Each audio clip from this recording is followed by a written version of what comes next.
कैसे हैं आप सब? आज हम लोग डिस्कस करेंगे रीट मैथ पेडागोजी। जैसे कि आपको पता है रीट 2021 की एग्ज़ाम होने वाली है, उसमें मैथ की पेडागोजी का सेक्शन आता है। इसमें आप हम आपके लिए बेहतर से बेहतर क्वेश्चन को सिलेक्ट किए हैं जो प्रीवियस ईयर के क्वेश्चन में पूछे गए हैं। ऐसा संभावित क्वेश्चन जो आपको एग्ज़ाम में आ सकते हैं, आपके एग्ज़ाम में मोस्ट इम्पोर्टेंट क्वेश्चन को हम सिलेक्ट किए हुए हैं। तो चलिए देखते हैं इस एग्ज़ाम क्वेश्चन को, कैसे है क्वेश्चन। तो पहला क्वेश्चन देखेंगे आज। प्राथमिक स्तर पर ज्यामितीय संकल्पनाओं की शुरुआत होनी चाहिए। आप अपना कमेंट में आंसर बताइएगा, आपके कितने बेहतर हो रहे हैं, आपकी स्कोर क्या हो रही है। उसी के आधार पे आपकी प्रिपरेशन डिपेंड करती है कि आपके बेहतर से बेहतर एग्जाम में स्कोर हो पाएंगे कि नहीं हो पाएंगे। कारण यहाँ पर यह है कि आप जो भी अब तक से प्रिपरेशन किए हुए हैं वो आपको यहाँ पर दर्शाएगा। तो आप यहाँ पे कोशिश कीजिए कि बेहतर से बेहतर एफर्ट कीजिए को बेहतर से बेहतर नंबर लाने की। अगर आपके यहाँ बेहतर से बेहतर नंबर आते हैं तो निश्चित रूप से एग्ज़ाम में भी आपके नंबर आएंगे। जैसा कि आपको मैं ये नॉमरिकल क्वेश्चन, जो ये पेडागोजी का सेक्शन होता है, जो नॉमरिकल क्वेश्चन होते हैं उसकी भी टेस्ट सीरीज हम आपके लिए डेली लाते हैं। जैसे कि आपको पता है 4 टेस्ट सीरीज हमने अब तक आपको करवा दिए हैं। जाके चैनल के प्लेलिस्ट में देखिए, रीट यूपी टेट नाम का एक प्लेलिस्ट बना होगा मैथ का नाम से। जैसे कि रीट और मैथ यूपी टेट दोनों की प्रिपरेशन एक ही साथ हो जाती है। तो चलिए इस क्वेश्चन का आंसर देख लेते हैं। क्वेश्चन कहता है प्राथमिक स्तर पर ज्यामिति संकल्पनाओं की शुरुआत होनी चाहिए। ऑप्शन ए है यहाँ पर, क्या होनी चाहिए? सामूहिक चर्चा से। ऑप्शन बी है गतिविधि आधारित कार्य से। ऑप्शन सी है वस्तुनिष्ठ प्रश्नों से। ऑप्शन डी है पाठ्य से। तो आपके अनुसार क्या राइट आंसर होंगे, जल्दी बताइए आप।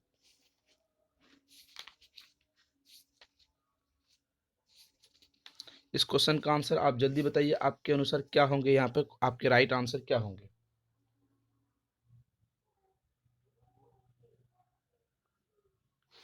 तो चलिए क्या होंगे, क्वेश्चन डील कर लेते हैं। यहाँ पर बात कर रहा है प्राइमरी लेवल के बारे में। ज्यामिति की संकल्पना क्या होनी चाहिए? सामूहिक चर्चा से। क्या सामूहिक चर्चा अगर आप करते हैं, ग्रुप डिस्कशन करते हैं, तो क्या उसमें से ज्यामिति की जो ज्योमेट्री के जो मैथ आते हैं वहाँ पे सॉल्व हो पाएंगे? ये बिल्कुल भी नहीं होंगे। वस्तुनिष्ठ प्रश्नों से, ये भी बिल्कुल भी नहीं होंगे। पाठ्य से, ज्यामिति संकल्पनाओं की शुरुआत कहाँ से होनी चाहिए? यहाँ पे शुरुआत पूछा है सर। यहाँ पे शुरुआत इसलिए शुरुआत यहाँ पाठ्य से नहीं होगा। क्यों नहीं होगा? क्या सिर्फ हम पाठ्य पुस्तकों से ही ज्यामिति की शुरुआत कर सकते हैं? हम एग्जाम्पल से भी कर सकते हैं, सामाजिक आधार पे कर सकते हैं, हम अलग अलग पाठ्य पुस्तक के बाहर से भी कर सकते हैं। तो यहाँ पर है एक्टिविटीज, गतिविधि आधारित पे। यहाँ पर मैं आपको एक पॉजिटिव टैग वर्ड बता दूं। जैसे कि आपको पहले भी हमने कई बार सीटेट में बताया है कि गतिविधि, एक्टिव गतिविधि जहाँ पर भी बात आती है, जहाँ पर बच्चे एक्टिव होते हैं, जहाँ पर बच्चे सक्रिय रूप से काम करते हैं, तो वो ऑप्शन आपके सही होते हैं। यहाँ पर आपके ऑप्शन नंबर बी सही है। चलिए अगला क्वेश्चन देखते हैं। क्वेश्चन कहता है प्राथमिक स्तर पर विद्यार्थियों की रुचि और अभिवृत्ति रखने के लिए उपयुक्त है। क्या है उपयुक्त? ऑप्शन देख लेते हैं। ऑप्शन ए है जांच सूची। ऑप्शन बी है पोर्टफोलियो। ऑप्शन बी है कक्षा में सहभागिता। ऑप्शन डी है उपयुक्त सभी। तो यहाँ पर आपके अनुसार राइट आंसर क्या होंगे? क्वेश्चन कहता है, क्वेश्चन नीचे कर लेते हैं इसको एक बार। क्वेश्चन कहता है यहाँ पर प्राथमिक स्तर पर, प्राइमरी लेवल की बात हो रही है, ठीक है। प्राथमिक स्तर पर विद्यार्थियों की रुचि अभिवृत्ति के अभिवृत्ति अभिवृत्ति परखने के लिए, ठीक है, यहाँ पर परखने के लिए आप उसको किस तरीके से वर्गीकृत करके उसे समझेंगे बच्चे को, ये यहाँ पर आपको दिया गया है। तो अपना राइट आंसर जल्दी लगाइए, आपके अनुसार क्या होगा राइट आंसर। आपके जो भी बेहतर आंसर होते हैं वो आप कमेंट बॉक्स में बताइए, ताकि आपकी बेहतर से बेहतर प्रिपरेशन हो पा रही है कि नहीं हो पा रही, ये हम लोग कोशिश करेंगे देखने की। तो यहाँ पर ऑप्शन नंबर सभी होंगे, क्योंकि जांच सूची भी आपकी गतिविधियों पे डिपेंडेंट होती है, सहभागिता भी होती है। पोर्टफोलियो तो बच्चे के लिए, प्राइमरी लेवल के बच्चे के लिए होता ही है, जहाँ पर भी पोर्टफोलियो दिखे वो आपका आंसर सही हो जाता है। चलिए अगला क्वेश्चन देखते हैं। क्वेश्चन कहता है गणित में किसी प्रकरण को समझने के बाद अगर शिक्षक पृष्ठ पोषण लेता है तो ऑप्शन नंबर ए है वह छात्रों के साथ मित्रवत व्यवहार करता है। ऑप्शन बी है इसमें छात्रों का रूपात्मक आकलन होता है, ऑप्शन सी है इसमें छात्रों में तार्किक क्षमता का विकास होता है, ऑप्शन डी है उपरोक्त डी। तो क्या होगा आपके अनुसार राइट आंसर, पहले आप अपना कमेंट में बताइए, उसके बाद हम आपको इसका राइट आंसर बता रहे हैं।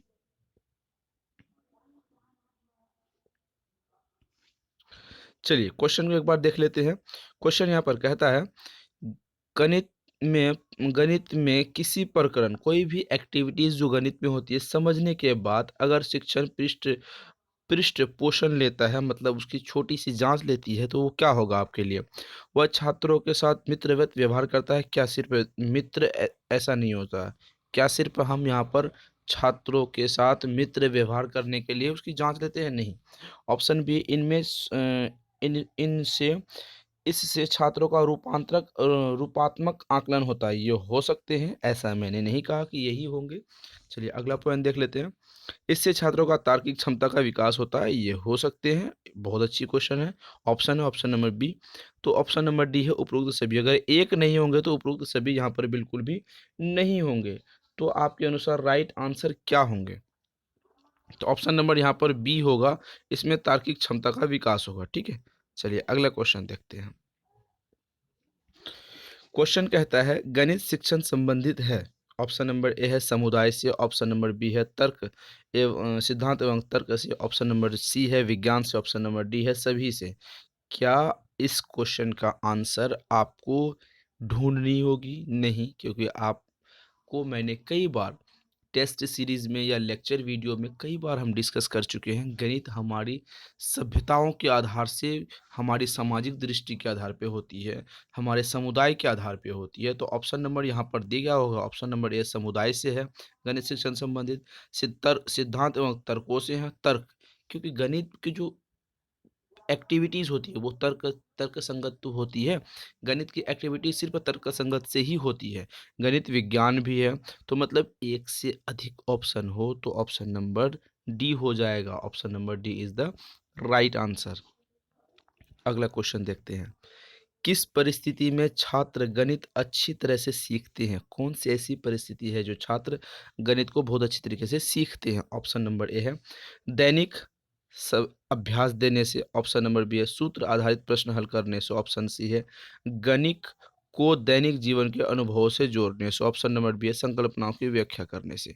तो ये भी क्वेश्चन का आंसर आपको देखने की जरूरत नहीं, ऑप्शन सोचने की जरूरत बिल्कुल भी नहीं है, क्योंकि कई बार हमने टैग एंड ट्रिक के माध्यम से आपको बता चुके हैं सीटेट में या फिर रीट की प्रिपरेशन में, लेक्चर वीडियो में। तो आप इसका राइट आंसर जल्दी बताइए, कमेंट में बताइए कि आपके बेहतर कितने आंसर आ पाए हैं और या इस क्वेश्चन का आंसर आपके पास क्या है। तो राइट आंसर जल्दी बताइए अपना।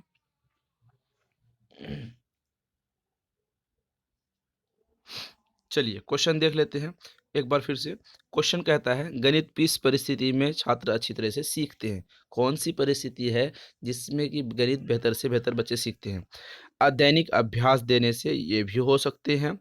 सूत्र आधारित, जहाँ पर भी सूत्र रटना हो, समझना रटना हो, वो गलत हो जाएगा। सूत्र गणित में कोई भी चीज़ हमें रटने की प्रवृत्ति को उत्साहित प्रोत्साहित नहीं करती, पहली बात है। गणित को दैनिक जीवन के अनुभव से जोड़ने से, अनुभव बच्चे का जहाँ आ गया वो तो 100% भैया सही होंगे, इसमें कोई शक नहीं होंगे। तो यहाँ पर आपके option A and option C दो चीज़ें आती हैं। डी देख लेते हैं। संकल्पना की व्याख्या करने से, संकल्प व्याख्या किसी चीज़ का हम यहाँ पर नहीं करें। तो यहाँ पर ऑप्शन नंबर दो, ऑप्शन ए भी सही हो सकते हैं, ऑप्शन सी भी सही हो सकते हैं। दो ऑप्शन में आपको चूज करना कि इनमें से बेहतर ऑप्शन कौन है। तो चलिए इसका राइट आंसर जल्दी बताइए क्या होंगे आपके अनुसार। तो यहाँ पर आपको दिख रहा होगा दैनिक अभ्यास देने से या गणित को दैनिक जीवन के अनुभवों से जोड़ने से, ये आपके सबसे बेस्ट होते हैं। ऑप्शन नंबर सी इसका राइट आंसर हो जाए। क्यों होंगे? क्योंकि जब भी गणित हमने आपको पढ़ाया तो गणित को जब भी ऑप्शन आपको दिखे गणित दैनिक जीवन से जोड़ने की, अनुभवों से जोड़ने की, दैनिक जीवन से जोड़ने की संभावनाओं को संबंधित करती है, तो वो ऑप्शन आपसे बेहतर होते हैं। अगला क्वेश्चन देखते हैं। गणित में खेलों और गतिविधियों को सम्मिलित करने से, ऑप्शन नंबर ए है बच्चे व्यस्त रहते हैं, ऑप्शन नंबर बी है शिक्षक का काम सरल हो जाता है, ऑप्शन नंबर सी है गणित रुचिकर हो जाती है, ऑप्शन नंबर डी है छात्रों को पूर्व ज्ञान का पता चलता है। तो राइट आंसर लगाइए। अगर पेडागोजी आपको सॉल्व करनी है तो इसी तरीके से क्वेश्चन को आपको करना ही होगा, ताकि आपकी बेहतर से बेहतर प्रिपरेशन हो सके। मैंने कई बार आपको कहा है कि गणित की कॉन्सेप्ट को समझिए, रटने की इसमें कोई ज़रूरत नहीं है, बस कॉन्सेप्ट को समझिए और बेहतर से बेहतर आप प्रिपरेशन कर सकते हैं। तो क्वेश्चन कहता है गणित में खेलों और गतिविधियों का सम्मिलित करने से क्या होता है? आपके ऑप्शन क्या होने चाहिए यहाँ पर? सीधी बात है, यहाँ पर गणित रुचिकर हो जाते हैं। खेल से हम किसी चीज़ को खेल और गतिविधियों से जोड़ेंगे तो वह क्या हो जाएंगे? रुचिकर हो जाएंगे। जहाँ पर बच्चे रुचि लेने लगें तो वहाँ पर एजुकेशन और शिक्षण बेहतर तरीके से हो पाएंगे। कोई शक बिल्कुल भी नहीं। चलिए अगला क्वेश्चन देखते हैं। अगला क्वेश्चन यहाँ पर आपके लिए है, एनसीएफ 2005 के अनुसार गणित की पाठ्य महत्वाकांक्षी सुसंगत और डैश है। ऑप्शन ए है सरल, ऑप्शन बी है कठिन, ऑप्शन नंबर बी सी है विविध, ऑप्शन नंबर डी है महत्वपूर्ण। एनसीएफ 2005 अगर आपने पढ़ा होगा, हमारी नोट्स हम आपके लिए नोट्स बना के एनसीएफ 2005 के डाल दिए हैं, आप जाके देखिए चैनल के प्लेलिस्ट में। यहाँ पर आपको बेहतर से बेहतर प्रिपरेशन करने में मदद मिलेगी, क्योंकि एनसीएफ से हमेशा क्वेश्चन रीट में हो, सीटेट में हो या फिर यूपी टेट में, जो भी टेट की प्रिपरेशन कर रहे हो, एनसीएफ 2005 उन सभी चीज़ों की एक जड़ है। तो इसका राइट आंसर जल्दी बताइए क्या होगा आपके अनुसार? यहाँ पर महत्वपूर्ण होगा भैया। सरल तो बिल्कुल नहीं होगा, कठिन का तो सवाल ही नहीं था, विविध कैसे हो सकती है, असंभव वाली बात है। यहाँ पर महत्वपूर्ण इंपॉर्टेंट हो जाएगा। ठीक है, चलिए अगला क्वेश्चन देखते हैं। गणित पाठ्यक्रम में सम्मिलित चरण है। ऑप्शन नंबर ए है उद्देश्यों का निर्धारण करना, ऑप्शन नंबर बी है उपयुक्त अधिगम सामग्री का चयन करना, ऑप्शन नंबर सी है मूल्यांकन के लिए उचित सामग्री का चयन करना, ऑप्शन नंबर डी है उपरोक्त सभी। गणित पाठ्यक्रम में सम्मिलित का चरण कौन सा है? आपको राइट आंसर बताना है। जल्दी अपना राइट आंसर बताइए।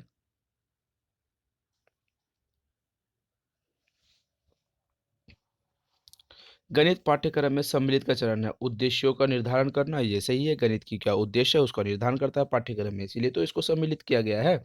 ऑप्शन नंबर बी है उपयुक्त अधिगम सामग्री का चयन करना, ये भी सही है। और मूल्यांकन के लिए उचित सामग्री का चयन करना, ये भी सही है। अब अगर एक से ऑप्शन ज़्यादा सही हो तो अगर वहाँ पर आपको ऑप्शन नंबर डी उपरोक्त सभी दिखे तो वहाँ पर टिक मारना है। अगला क्वेश्चन देखते हैं। गणित सभी विज्ञानों का द्वार एवं कुंजी है, यह कथन है। बाप रे, हमेशा क्वेश्चन पूछा जाता है।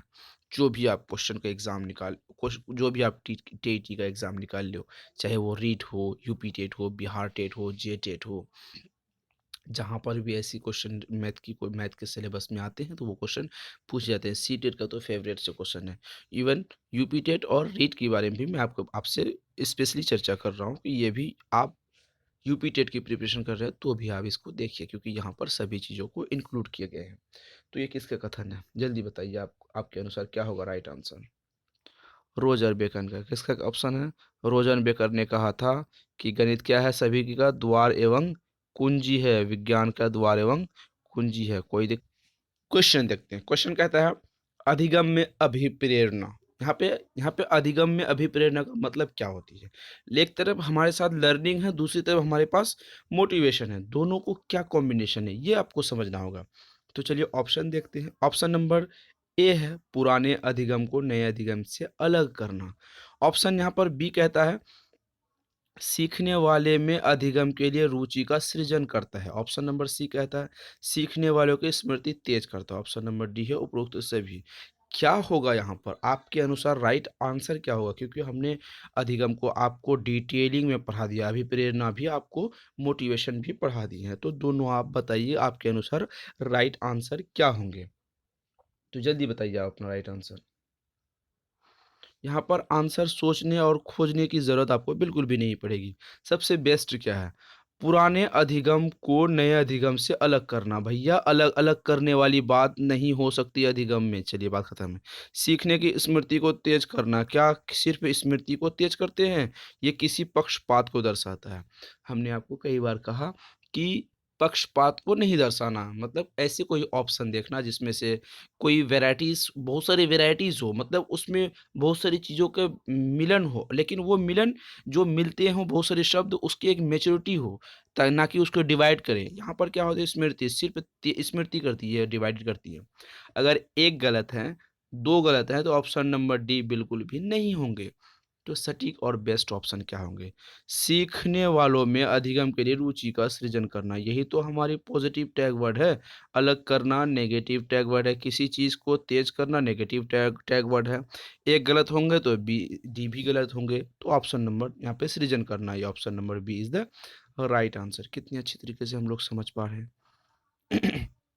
आसानी से और दिक्कत भी नहीं हो रही है। अगला क्वेश्चन देखते हैं। सृजनात्मकता के विकास के लिए अनिवार्य है। सृजनात्मकता के विकास के लिए क्या अनिवार्य है? यथार्थवादी चिंतन, ऑप्शन नंबर बी है। अपसारी चिंतन, ऑप्शन नंबर सी है। अभिसारी चिंतन, ऑप्शन नंबर डी है। शिक्षक से अच्छे संबंध सृजनात्मकता के लिए क्या बेहतर है? चलिए जल्दी इसका राइट आंसर बताइए। कोई दिक्कत वाली क्वेश्चन नहीं है, एकदम इजी क्वेश्चन है। ये क्वेश्चन आप इजी रूप से आराम से कर पाएंगे। यहाँ पर हमने कई बार आपको बता दिया, क्यूरियोसिटी वाले बच्चे अपसारी नहीं होते, अपसारी होते हैं। क्या होते हैं? अपसारी होते हैं। Option number B is the right answer. अगला क्वेश्चन देखते हैं। छात्रों के रुचि संवेग और मनोवृत्ति संबंधित है। ज्ञानात्मक पक्ष से, भावनात्मक पक्ष से, क्रियात्मक पक्ष से, इनमें से नहीं। यहाँ पर ध्यान रखने वाली बात, समझने वाली बात है। रुचि इंटेंसिव बच्चों की दर्शाती है। संवेग इमोशनल बच्चों से दर्शाती है। मनोवृत्ति मन की वृत्ति। ज्ञान से है, ज्ञान से है कि भावना से है कि क्रियात्मक से है? तो राइट आंसर जल्दी बताइए क्या से है? क्रिया मतलब एक्टिविटी, यहाँ पे कोई शारीरिक संबंध दर्शाया नहीं गया है जो आपको एक्टिविटी हो। ज्ञान, क्योंकि ये मानसिक मानसिक मानसिक दृष्टि से ये नहीं दर्शाता है। ये भावनात्मक है, क्योंकि फीलिंग जो रुचि जो हो तो अपनी फीलिंग से आती है। संवेग भी हमारी फीलिंग से आती है। तो option number B is the right answer. अगला क्वेश्चन पाठ्यचर्या में सम्मिलित है। ऑप्शन नंबर ए है पाठ्य पुस्तक, ऑप्शन नंबर बी है अनौपचारिक शिक्षण, ऑप्शन नंबर सी है शिक्षण सामग्री, ऑप्शन नंबर डी है विद्यालय का संपूर्ण कार्यक्रम। पाठ्यचर्या में क्या सम्मिलित है? राइट आंसर जल्दी बताइए। यहाँ पर आपको ऑप्शन दिख रहा होता है विद्यालय का संपूर्ण कार्यक्रम। टोटल प्रोग्रामिंग यहाँ पे विद्यालय का दर्शाया गया है पाठ्यचर्या में। पाठ्यक्रम नहीं, सॉरी, पाठ्यचर्या की बात हो रही है। तो इस तरीके से क्वेश्चन आप बेहतर से बेहतर कीजिए। आप हमें कमेंट करके बताइए कि आपके कितने बेहतर क्वेश्चन, आपने बेहतर कितने क्वेश्चन किए हैं। आपकी बेहतर से बेहतर प्रिपरेशन करने के लिए हम कामना करते हैं। हमारी मनोकामना है कि हमारे स्टूडेंट बेहतर से बेहतर नंबर ला सके, मार्क्स ला सके, अच्छे रैंक बना सके, जॉब हासिल कर सके। यही तो हमारी इच्छा है। तो आपको क्या करना है? प्रिपरेशन बेहतर से बेहतर करनी है और चैनल पे बने रहना है। वीडियो को लाइक एंड शेयर जरूर करना है। चैनल को सब्सक्राइब करके बेल आइकन को प्रेस करना है। आप नोट्स लेने के लिए नंबर मैं आपको बता दूं 7634993536 नंबर पर व्हाट्सएप करके आप कंप्लीट नोट्स ले सकते हैं, ताकि आपकी बेहतर और बेहतर से बेहतर प्रिपरेशन हो सके। तो आज के लिए बस इतना ही। Thank you.